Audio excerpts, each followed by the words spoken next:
Hello at isang mapayapang araw naman sa inyong lahat saan man kayo sulok ng ating daigdig ngayong araw na to. At dito tayo ngayon guys at ating atin na naman ibabahagi sa inyo ang tungkol dito sa kwento ng floodgate dito sa may Valenzuela, kung saan dati kapag kami ay pumunta doon sa kabilang pumping station, doon sa Kuloong pumping station, bangka lang po ang aming ginagamit mula dito sa nakikita nyo yan, yan ang Wawang Pulo, kung saan nasasakupan yan ay yan ang Wawang Pulo. Yan po ang mga kukontrol ng tubig. Pero ngayon guys, may daanan na. At may daanan na at ito ay ang tinatawag na Kuloong Tagalag Wawang Pulo boardwalk. Ito po ang inyong makikita at ating pinapakita sa inyo. Siguro guys, mga higit kubulang mula dito sa may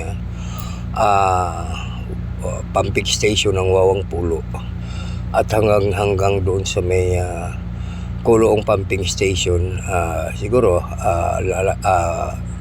humigit kumulang mga 20 minutes to 30 minutes ang lakad mo kung halimbawa lalakarin mo na ka magbisikleta.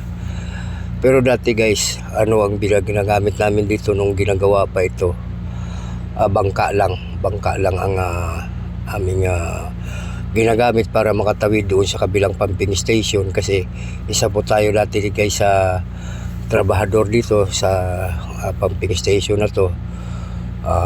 Shout out po sa mga taga Tukwing Construction Corporation at tayo po ay nasa safety po, nasa watchman po tayo dati, kaya baka tawid-tawid natin yung lugar na ito.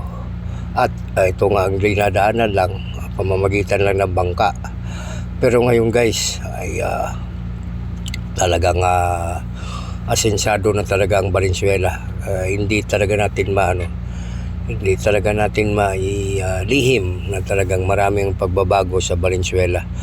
At shout out po sa mga dating kong kasama, sa mga taga Tukwing Construction Corporation at sa mga iba mga subcontractor na mga dumaan dito. At ito para sa inyo to mga guys, para ma-update kayo sa inyong iniwanang lugar dito. Ito na ngayon ang itsura guys.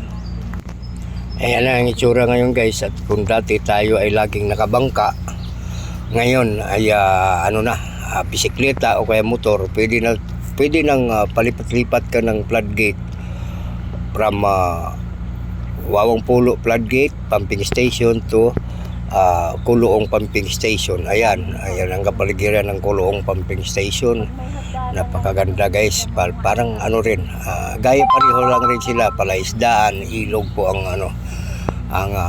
mga paligid, kasi ito ay nagpoprotekta na baka humihigop ng tubig.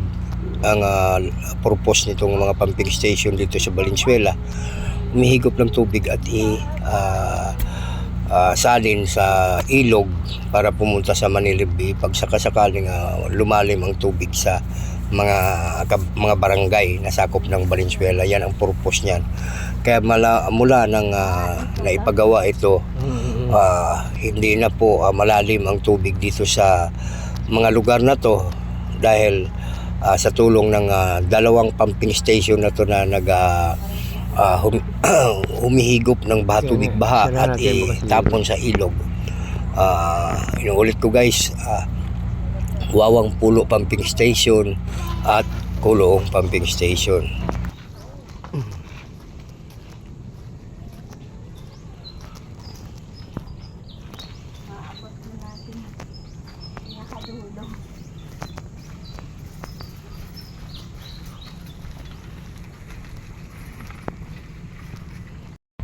At dito naman guys sa ilog na to, sinisadin ng dalawang pumping station ang tubig at papunta po ng Manila Bay niyan. At yan ang ilog na yan guys ay ang pinaka-ayon di umano sa ay galing pa ng Sierra Madre ang ilog na yan. Okay guys, at maraming salamat at hanggang dito na lamang po ang ating video ngayong araw. Salamat po sa panonood.